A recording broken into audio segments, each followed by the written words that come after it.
우리 대장년 동지 여러분, 한 달 동안 안녕하셨습니까?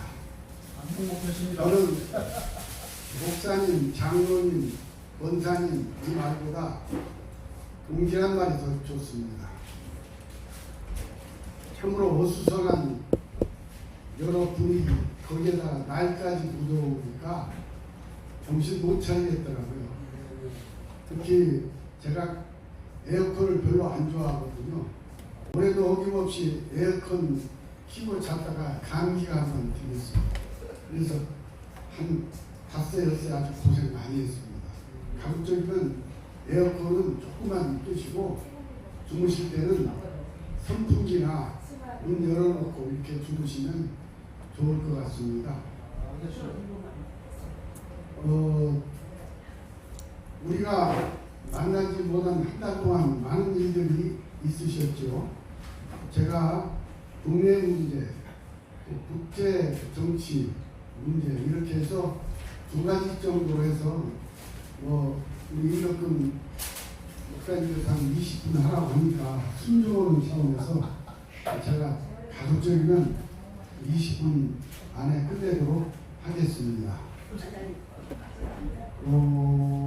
여러분 그 한미 정상회담이 있었습니다.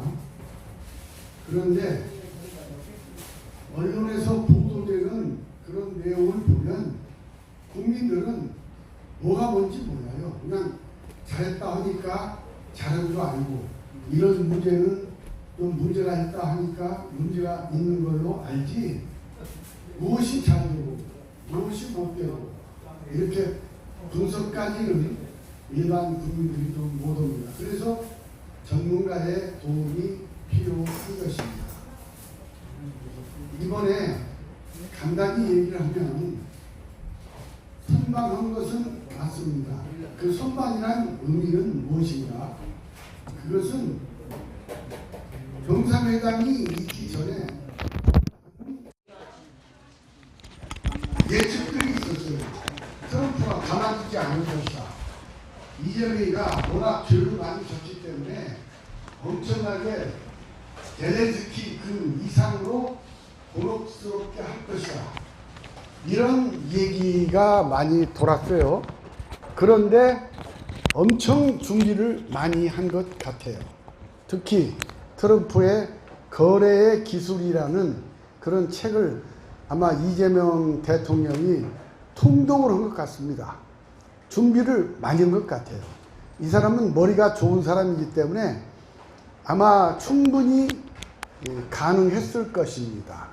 그래서 무엇이 문제인가를 알고 벌써 바짝 쫄아가지고 납작 엎드리는 그런 모습을 보여준 게 트럼프의 마음에 들었던 것이 아닌가 생각이 들어요. 특히 당신은 피스메이커다. 나는 페이스메이커가 되겠다.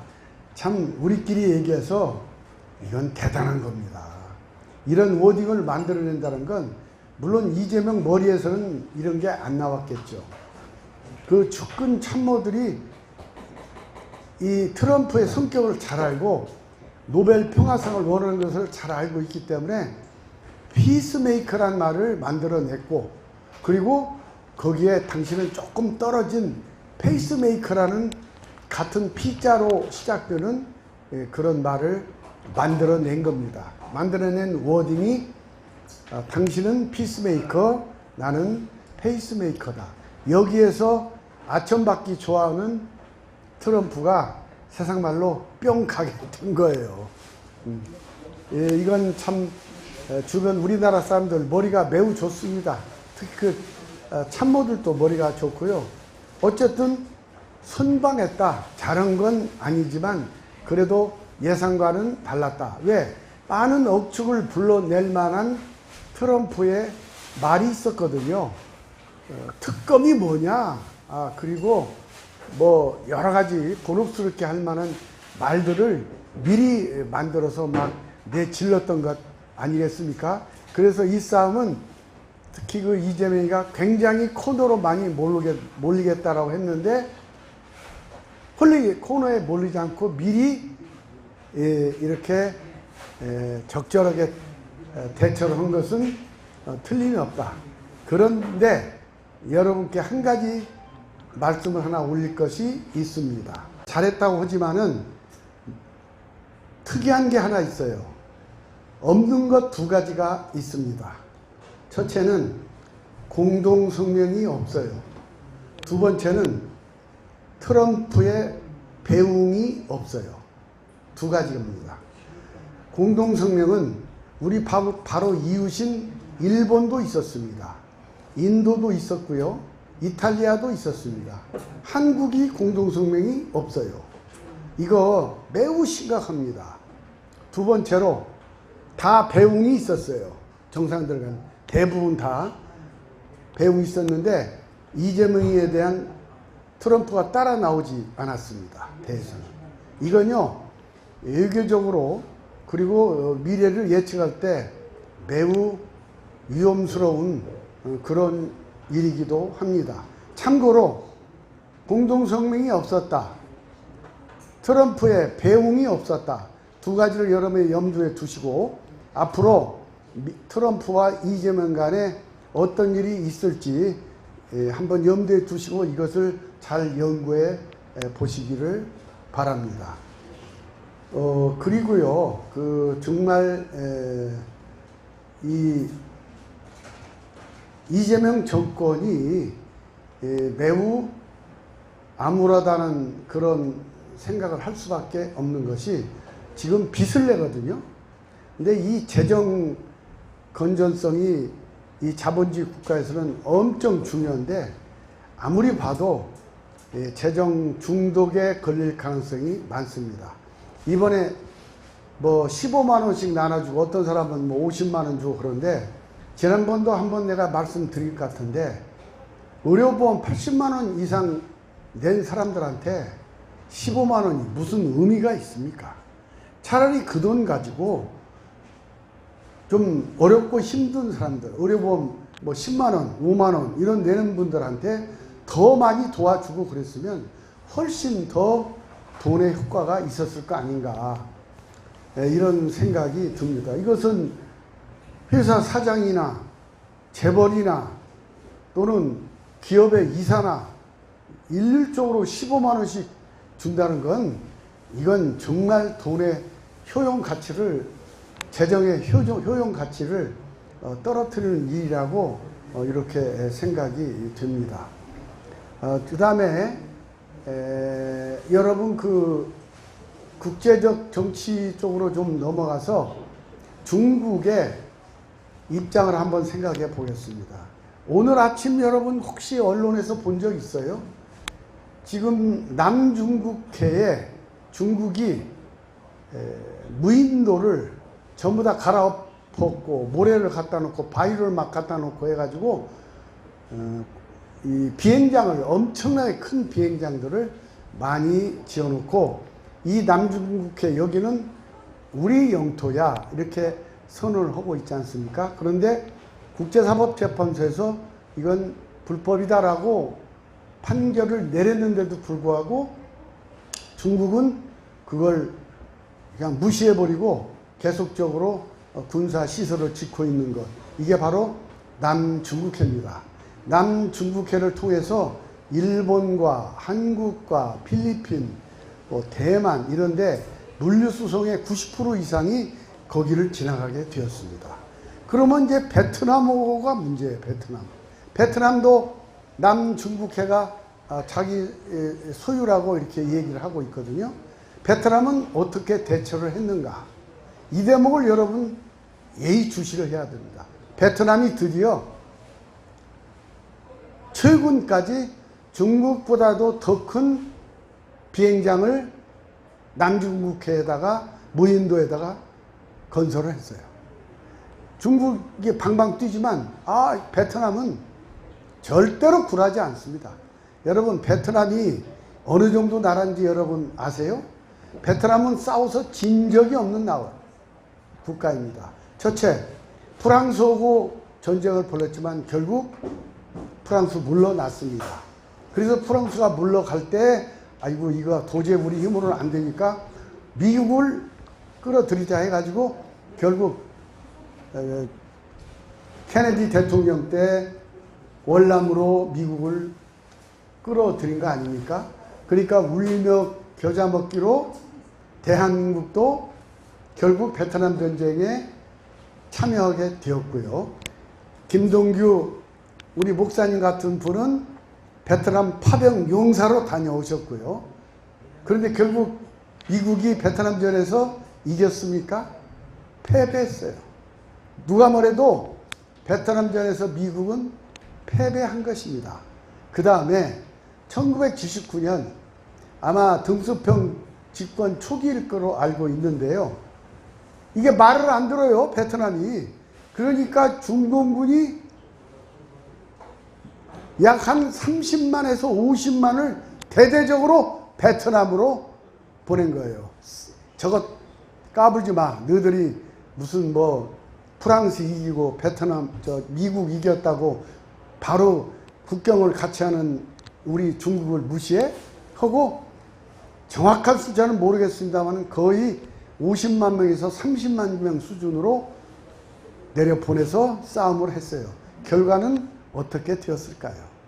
한 달 만에 중공군이 물러났습니다. 무려 13만에서 15만 명의 사망자를 내고 중공이 주랭랑을 쳤어요.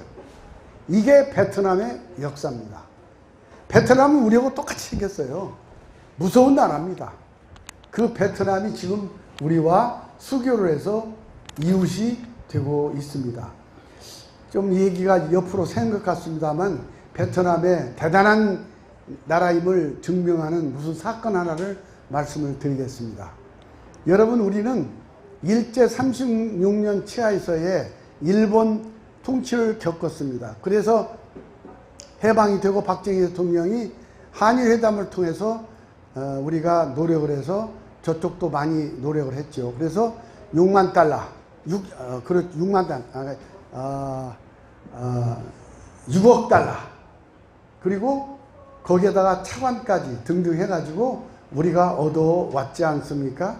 김종필 오이라 메모에 보면 그렇게 되어 있고 매국노라고 했지만은 아무튼 우리는 그게 상당한 종교활동이 됐고 플러스 베트남에서 우리 국민들이 벌어온 돈, 그래가지고 박정희의 산업화 근대화가 가능했지 않습니까? 자, 우리도 일본한테 배상을 받았습니다. 베트남과 한국의 국교 정상화 문제가 대두가 됐습니다.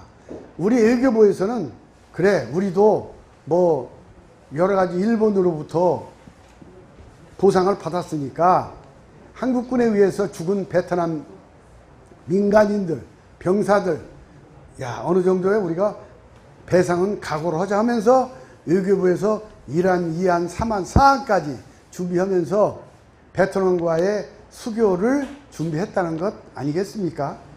시작이 되었습니다. 그 문제가 딱 냈습니다. 어떻게 할 것이냐 앞으로 경제. 그랬더니 베트남에서 선수를 치고 나왔어요. 한마디 딱 한 거예요.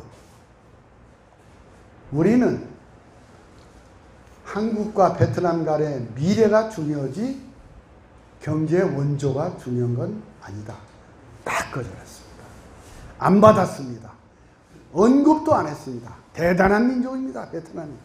한 푼도 우리 한국군이 베트남에 가서 나름대로 많은 그 사람 인명 살상 뭐 어마어마한 그러한 전국을 챙겼다는 말은 사람을 죽였다는 얘기 아니겠습니까? 하나도 베트남 사람들은 거기에 대해서 언급하지 않고 대한민국과 수교를 했습니다. 이게 베트남인들입니다. 그 베트남인들이 우리 그 국내에 지금 많은 당구 선수들이 와서 노력도 하고 있고 여러 가지 하고 있지 않습니까? 재밌어요. 베트남 당구 정말 잘 쳐요. 우승도 몇 번 했죠, 아마? 당구, 우리 지금 현재 그룹을 지어서 서로 팀 플레이라는 거, 또 개인 플레이라는 거. 아주 베트남인들이 우리 국내에 와서도 많이 활약을 하고 있고, 또 캄보디아에 있는 그 여자 선수도 많이 하고 있고 그렇죠. 얘기가 좀 옆길로 갔습니다만 그러한 베트남과 중공 간의 관계, 중공 지금은 중국 시진핑이가 방방 뛰고 있지만 베트남인들을 까딱없이 남중국해 너희들이 소유 주장하면 우리도 소유를 주장한다라고 하고 있어요. 근데 한국의 이재명 정권은 지금 어떻게 대응하고 있습니까? 서해 공정에 대해서, 중국의 서해 공정에 대해서 현재 이 정권은 어떻게 대응하고 있냐고요. 지금 말로만 큰 소리 치지 베트남처럼 실적으로 대응하는 거 없잖아요. 지금 중국이 서해에다가 구조물을 설치하고 있어요. 그러면 비례 대응의 원칙에 의해서 우리도 베트남처럼 시설을 구조물을 설치하면 되는 거예요. 아직 그걸 못 하고 있어요. 중국의 역사 동북공정이라는 말 들어보셨을 겁니다. 얘들은 뭐든지 눈에 보면 다 자기 거예요. 발해도 자기 나라 거고 그 다음에 고조선도 자기 나라 거고 모든 게 다 자기 나라야. 자기 나라 역사예요. 눈에 보면 다 내 거야. 중국 애들이. 국내에도 지금 제주도에 엄청나게 많은 땅을 사놓고 있어요. 그리고 현재 여기 이 서울이나 강남이나 이런데 아파트 눈에 보이면 다 자기 거야. 다 돈 주고 사. 그 돈 어디서 나온 줄 아세요? 첫째, 중국에서 대부를 받습니다. 대출을 받습니다. 두 번째, 한국에서 대출을 받아요. 그래가지고 막 사놓는 거예요. 눈에 보이는 대로 다 사놓는 거예요. 그래서 이 중국이 정말 앞으로 대한민국의 발전을 가로막는 매우 나쁜 국가 역할을 하게 될 것이다. 저만 이렇게 진단하는 게 아니에요. 조금 국제정치 공부한다는 사람 치고 이런 중국의 위험성에 대해서 경고하지 않는 사람 없습니다. 앞으로 우리가 중국 정말 잘 대처를 해야만 될 것입니다. 참고로 12시 40분인데 우리 임덕근 목사님 저한테 눈치 오면 안 돼요. 딱 2, 3분만 더 쓰겠습니다. 여러분 지난번 대선 때 우리가 보수 후보가 왜 졌나요?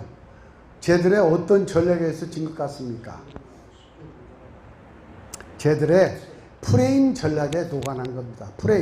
프레임이란 말은 우리 한국말로 번역을 하면 틀이란 말입니다.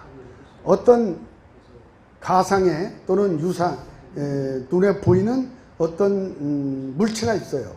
그러면 그것을 재보고 설계하고 틀을 만드는 게 아니라 그냥 프레임, 왕창 틀어막는 거예요.